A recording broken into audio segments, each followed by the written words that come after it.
2024 లేదా 25లో డిగ్రీ లేదా బీటెక్ చదివారా? సాఫ్ట్‌వేర్ జాబ్ కోసం ఎదురు చూస్తున్నారా? అయితే కోడ్ జ్ఞాన్ 100 డేస్ కోర్సులో చేరండి. జాబ్ సాధించండి.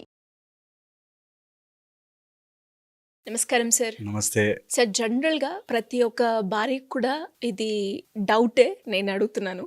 ఏంటి అంటే భర్త తనతో కాకుండా వేరే ఇంకొక స్త్రీతో కనుక మానసికంగా దగ్గరైన ఫైనాన్షియల్ పరంగా షేర్ చేస్తున్నా అది చీటింగా కాదా సార్? అబ్సల్యూట్లీ అసలు డౌటే లేదు. భార్యతో కాకుండా ఇంకా ఏ అమ్మాయితోనూ సన్నిహితంగా మానసికంగాను, శారీరకంగాను, ఫైనాన్షియల్గా గాను ఏ రకంగాను ఇంకొక అమ్మాయి వాడి జీవితంలోకి రాకూడదు. ఇది ఫిక్స్ అండ్ ఫైనల్. ఓకే, ఇందులో అసలు డౌటే లేదు. మనకేదో వెస్టర్న్ కల్చర్ నుంచి కొన్ని అప్పు తెచ్చుకుని నాకు నచ్చితే ఉంటాను, ఫ్రెండ్షిప్, మేము ఫ్రెండ్సే కానీ అలా కాదు, ఇవన్నీ నాన్ సెన్స్ అండి. అలా ఉండదు. ధర్మపత్ని ఒకసారి భార్య అయిపోయాక నువ్వు ఏది చేసినా సరే ఇంకా మానసిక భార్యలు లేరు. ఓకే, ఓన్లీ ఒక్కటే, మనకి ఎప్పుడూ ఒకటే భార్య. వెరీ ఇంపార్టెంట్ ఇది. అండ్ ఎవరెవరితోనూ కంపేర్ చేస్తారు, వాళ్ళకి లేరా 3 భార్యలు, దేవుళ్ళకి లేరా 2 భార్యలు టైప్లో. నాన్ సెన్స్ అదంతా. దేవుళ్ళతో మనం కంపేర్ చేసుకోకూడదు. Very important. అండ్ ఎవరైనా సరే భార్యనే ఇంపార్టెంట్, భార్యనే ఇంపార్టెంట్. ఇంకొక there is no other option at all. Okay, so వేరే వాళ్ళకి, వేరే అమ్మాయికి నీ జీవితంలో స్థానము లేదు.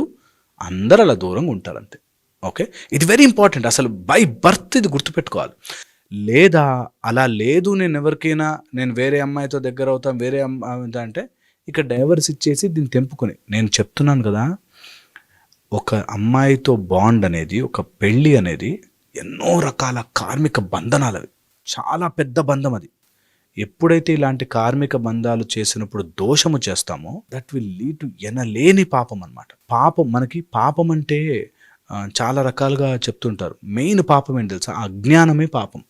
ఇది తెలియకపోవడమే పాపం. ఈ తెలియకపోవడమే ఏం పాపం అంటే, నేను నమ్మి ఒక భార్యగా నేను ఒప్పుకున్నాక నాకు వేరే స్త్రీతో సంబంధమే లేదు.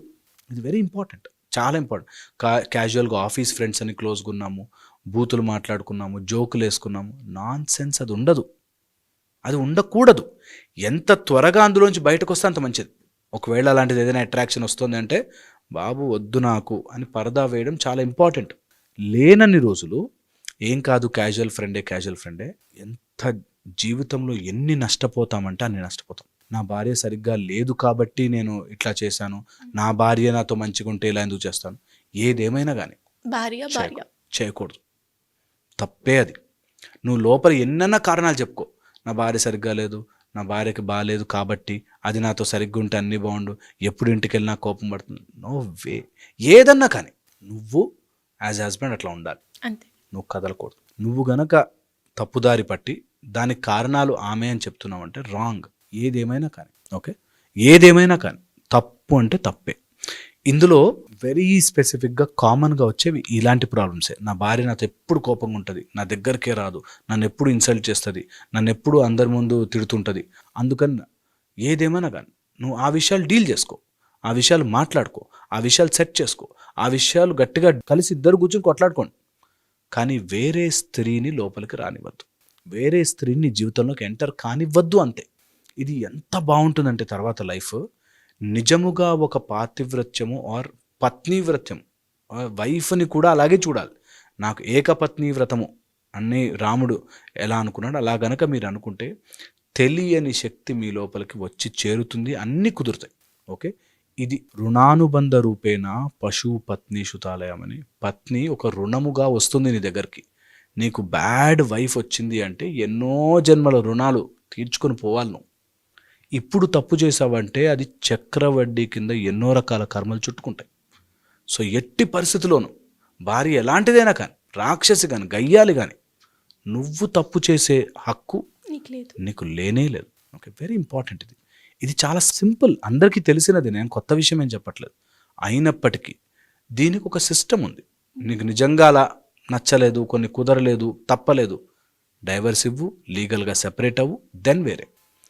బట్ కార్మికంగా ఒకసారి బంధం ఏర్పడిపోయాక మోసం మాత్రం చేయకూడదు. కట్టి కుడుపుతుంది అంటారుగా, అట్లాగా చుట్టేస్తుంది అలాంటి కర్మ. అండ్ అమ్మాయి కళ్ళలో నీళ్లు తెప్పించి చెడుగా బిహేవ్ చేసి తప్పుదారిగా మాట్లాడి నో వే, నో ఛాన్స్. అది ఎప్పటికీ రాకూడదు, ఎవరి జీవితంలో రాకూడదు. అలాంటి సిచ్యువేషన్ ఏ అబ్బాయికి రాకూడదు. నిజంగా అలా మోసం చేయాల్సిన సిచ్యువేషన్ ఏ అబ్బాయికి రాకూడదు. అదొక కర్మ అంతే. దాన్ని ఎంత త్వరగా మనం వదిలించుకోగలిగితే అంత మంచిది. అలా ఎప్పుడు అనిపించినా నా భార్య చాలా మోసం చేస్తుంది, లేకపోతే వేస్ట్గా ఉంది, దాని వేరే అమ్మాయి జోలికి వెళ్ళొద్దు. నీ లోపలే శక్తిని స్వరూపంగా మార్చుకో. అంతే తప్ప బయట వెళ్ళి బయట తప్పు పని చేసి ఇరుక్కుని అది ఎప్పుడు ఇట్ క్రియేట్స్ నెగిటివిటీ. నేను చెప్తున్నా కదా, it will always cause troubles, ప్రాబ్లమ్సే వస్తాయి. అందులో ఏది కూడా రైట్ అవ్వే ఛాన్సే లేదు. నువ్వేదో అప్పటికప్పుడు ఎంజాయ్ చేస్తున్నావు అనుకుంటున్నావు, కానీ కాదు కాదు కాదు, తప్పే.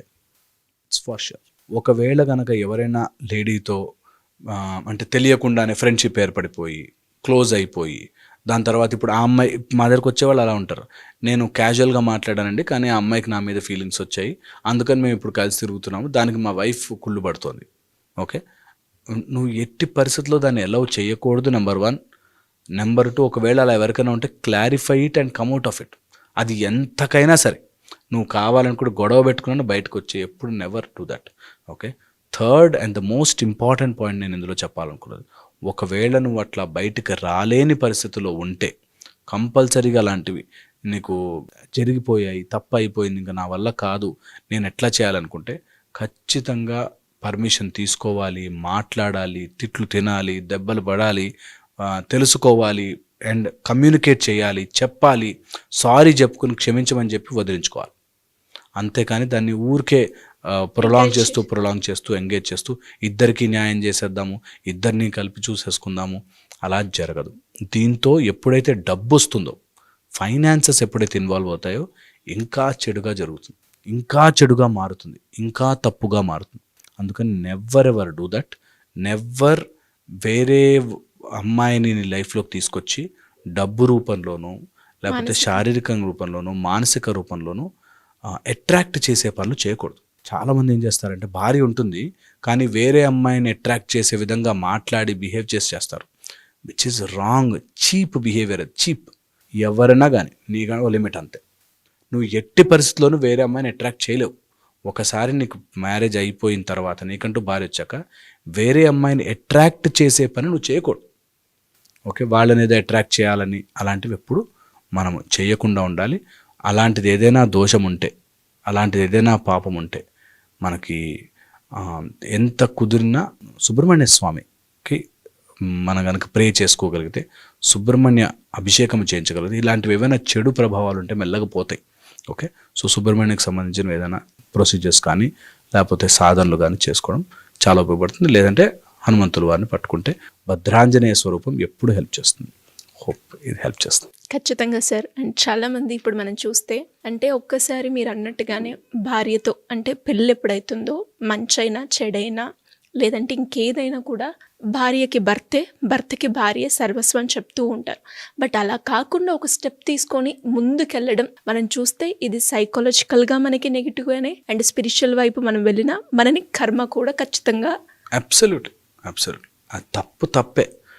నిజంగా కూడా పీస్ ఆఫ్ మైండ్ ఉండదు. ఖచ్చితంగా మనం అనుకుంటాం కానీ అసలు నో పీస్ ఆఫ్ మైండ్. అలా చేసిన వాడు, తప్పు చేసిన వాడు, చీకటి పని చేసిన వాడు చీకటే. చీకట్లో ఏ పని చేసినా తప్పే. Thank you sir, thank you so much.